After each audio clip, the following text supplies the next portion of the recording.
Guys, listen, yeah?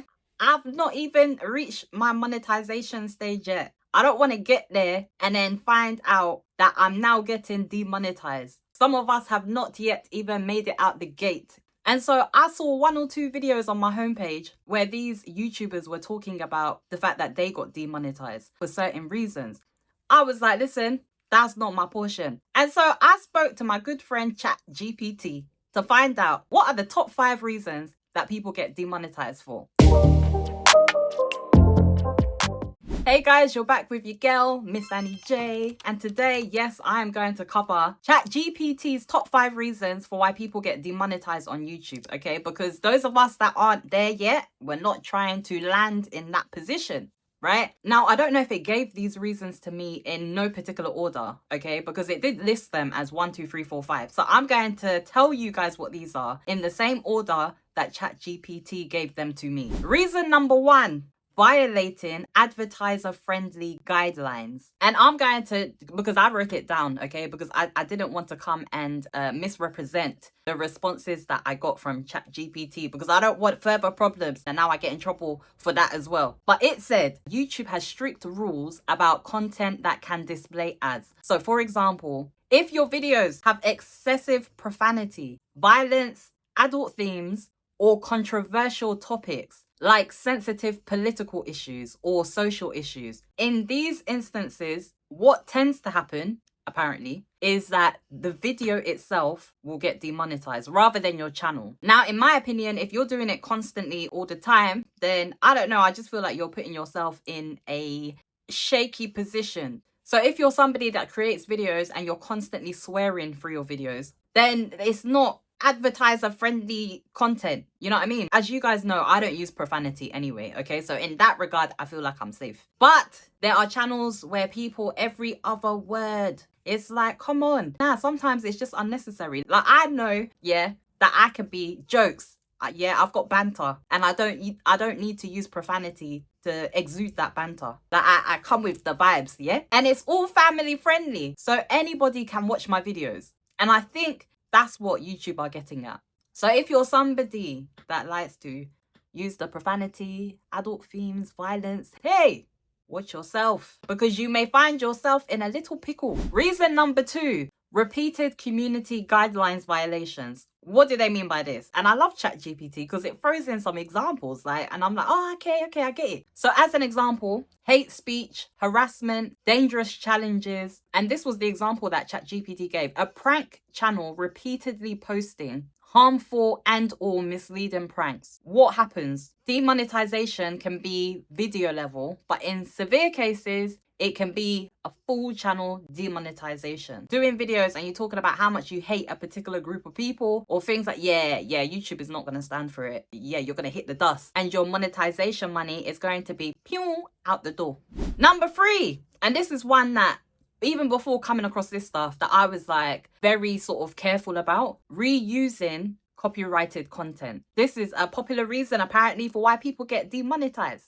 So music, movie clips, or other protected content without permission. And the example that GPT gave me was a music review channel using full-length songs without any commentary. It's almost like you're just republishing the original content. You don't have nothing to say about it. You're just putting it on there. Yeah, they're gonna swipe your money. Typically, what happens is video level demonetization. And apparently, the ad revenue from the video will then be sent to the owner of that content. Listen, yeah, I come and done all this hard work. I'm attracting thousands and thousands of viewers. And all my money is going to somebody. It's like I'm working for somebody. Yeah, no, we're not doing that. And if you have repeat violations of this, then it can be full channel demonetization. So yeah, it's just about being careful in it. If you're going to use other people's footage, like some of you guys may have noticed in some of my videos, I might have used like a clip from TikTok of like one of my favorite motivational speakers, but I don't just, you know, insert it into my video and then that's it. Like, I insert it with purpose and I usually talk about it. That's the whole reason why it's in there in the first place. I'm gonna give full commentary about the video. I feel like it's a fine line. So I don't know, maybe you guys are different, but I've been very cautious about using like any type of like known music or anything like that. Even my intro song in a lot of my past videos, see the new girl vibe, like that's me. And the actual music is from the YouTube copyright free library. Okay, so I took it from there and then I just did a little verse, a little sing song, and I put it on it. But that song is copyright free, so I just added my own twist to it, and that's what I've used across my whole channel because I don't want problems. Okay, I don't want anybody telling me that, oh yeah, you're not meant to use now we're gonna charge you or da da da. Like, listen. I feel like there's all these like policies, procedures and legal things, and if you're like me, sometimes we don't fully understand everything. So I'm like, to be on the safe side, I'm just going to do my own thing rather than use anybody else's. And yeah, let me just keep it safe like that. But if I was going to use somebody else's footage, maybe one of my speakers, maybe it's like more of a full length video, like 10 minutes or something, then I'm going to like be inserting a lot of commentary in the middle of it, because I actually heard one of these YouTubers was talking about how she got demonetized because she was playing footage and then doing like little reviews or what have you. And yeah, she ended up getting demonetized for it. I think that's what she stated. And so she even said herself that she advises that if you're going to use other people's footage, make sure that you have a lot of commentary in there. Like, it's still got to be authentically you. It's still got to be like your content. You're bouncing off what somebody else has said, but you're more than 80% putting in your own point of view and things like that. So yeah, just be mindful. I know some people, that's all their channel is about. Another YouTuber that I came across mentioned that they didn't have no problems until they applied for monetization. So it's not even all the time that, you know, YouTube are going to necessarily flag everything, but when you're applying for monetization, because of the fact that ads are going to be inserted and your content needs to meet all these certain guidelines, I believe that it's humans that are checking the thing. Yeah, not bots and AI. I believe it's people that are going through your channel and they're looking at, I think they look at like a lot of your most recent posts or something like that. And so if they see that you are now doing these things, it's at that point that you're now going to find out that half of your content can't even be monetized. Like, it's deflating. So we don't even want to get to that point. We want to just stay in the safe zone as much as possible. Let's not bring problems on ourselves when we don't need to. So yeah, if you're using other people's content, just be mindful, I think, is the gist of the whole thing. Okay, reason number 4. And this one it didn't scare me at all, to be fair. But I'm sure that there are people out there that do this sort of thing. Invalid click activity or ad fraud. I mean, this one sounds like a given. Yeah, like basically, if YouTube detects fake engagement, for example, if you're buying views or clicking on your own ads or using bots to inflate your revenue, and this does not include, because YouTube have their own in-house video promotion tool that you can use if you want to promote your video. You pay YouTube to promote it on the platform. But if you're using some external source, and I don't know about you guys, yeah, but the amount of these people that have emailed me, they find me on Instagram, they DM me. I had to amend like my tag words that need to be picked up, so certain comments cannot be posted, because these people are like, oh, you know, we can do this with your account if you want to get monetization and blah blah blah. Avoid all of them like the plague, please.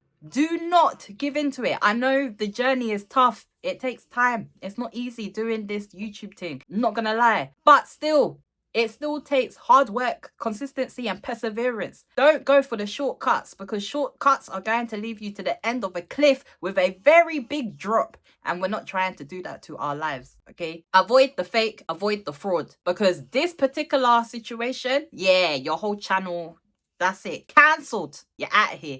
So we don't want to be doing that. Reason number 5.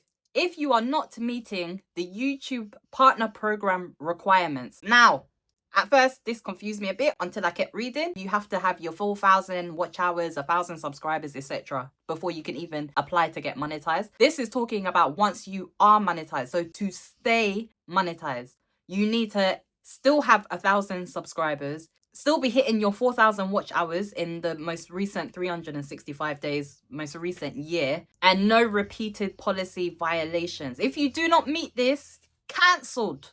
The example that ChatGPT gave is a creator who deletes many videos and drops below the 4,000 watch hours. And I've heard people talk about the fact that this has happened to them. So they got monetization, their videos are making them a lot of money, and then they decided to kick back for a while. Okay, didn't post for months on months on months on months. Next thing they know, they're getting an email from YouTube. Yeah, your monetization is done. Like, no, we're not. That's not what we want. If you're thinking that YouTube is coming to set you free from the 9-to-5 world, do not be mistaken. YouTube is now another job. And that's why, in my opinion, and sorry, this is a bit of a sidetrack, but you need to enjoy what you're doing. You have to have a passion for it. You have to love it. Because if this is what you're going to be doing to gain yourself a certain income, and you're going to have to commit to it on a long-term basis, then you need to like what you're doing. Otherwise, it's just another 9-to-5 that you're just going to despise. And who wants to be in that position? And then I've got a bonus reason. Let's just say number 6. I know I said 5, but let's just say number 6. And this was one that I heard another YouTuber talk about. That people have been getting demonetized for filming whilst they're driving, which I kind of understand. As much as I've watched a lot of YouTube videos with people driving and filming at the same time, and I didn't really think anything of it. But when I saw this lady speak about this, I was like, yeah, okay, yeah, makes sense. Because you're driving, you're putting yourself at risk and others, really, like behind the wheel when you're trying to be on the camera at the same time. I'm not saying that it can't be done, but it's essentially, it's like using your phone while you're driving, which I don't know where my viewers are based, but if you're in the UK, you cannot be on the road and be on your phone. If the police see you, problems. Yeah, it's not for me. This is not an issue, because I never felt this background behind me. Almost every video is what you're going to get, because I'm at home. I'm sat down at a desk, so I'm safe. I'm gonna keep it that way. But yeah, some people will film in their car. I know some people will film in their car whilst the car is stationary. So if you're parked up, apparently that's okay. Go and check, because I'm just saying what she said. But if you're filming whilst the car is in movement and momentum, you may have a bit of a problem on your hands. So yeah, don't risk it. I don't think it's worth the risk. The crux of the matter is, don't come and suffer the suffer if you don't need to suffer, okay? So if you can avoid getting yourself in a pickle and a predicament before you even get to that point where you can now apply, then let's avoid it. Even me, I'm not monetized yet, but once I am, I don't want no problems. Yeah, it's taking me effort and all of that. I don't want no issues. If you talk about sensitive topics within your content, don't forget to warn your audience. I don't think my early videos I had things like that. A lot of like my most recent videos, maybe over the past 1-2 years, if I know that I am going to be speaking about abuse or something like that, I'm going to put a warning at the front. Even when we watch our TV series and like films and stuff like that on Netflix, wherever, they will put, this movie, this series contains matters discussing XYZ. Viewer discretion is advised. If you're gonna talk about sensitive things, just put a warning there for your audience. So if it's something that may trigger them based on something they have been through in their life, then they have the option to click out. But if you don't say nothing and then they watch it and now you've just re-traumatized people, and then they now go and report you. I mean, do I need to say it?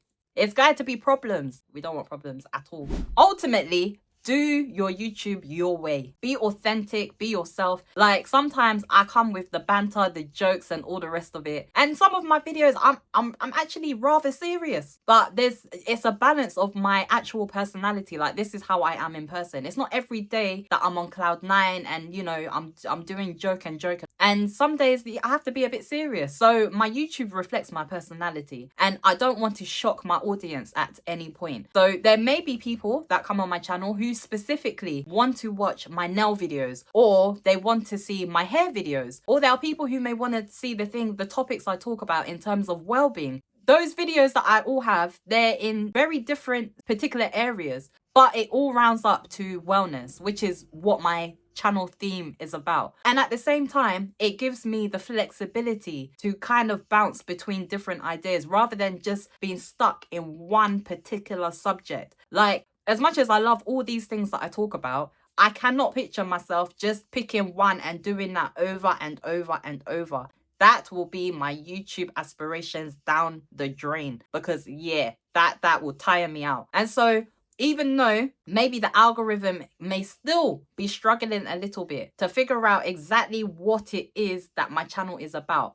possibly. I mean, I feel like the algorithm is catching up now because my videos do get more views than they were. But that said, I like to keep a variety in there. So even this, talking about, you know, the YouTube journey and things that we can do to help ourselves, or things that we can avoid to help ourselves, it's very different probably from the video that I posted 2 weeks ago. And I do that because these are the things that I enjoy talking about. I keep the same areas rotating around each other, and so everyone in my community and in my audience, at some point, they know I am going to publish a video that is going to resonate with what they are looking for or what they like. I've had people go and watch my hair videos even though they came here for some encouragement. You know what I mean? Just because maybe they're fond of me, you know? And so I would say just be yourself. Be you, do you.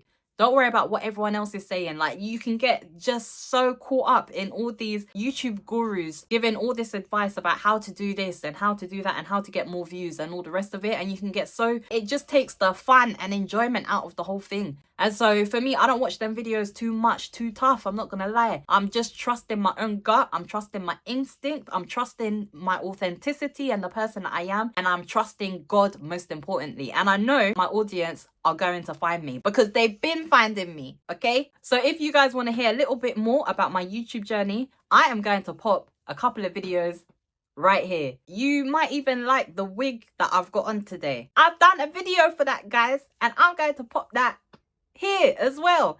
It's a bright new day. You're here with your girl, Miss Annie J. I'm gonna give them what they want because I came to slay, and nothing's ever gonna take my joy away. I'm about that life.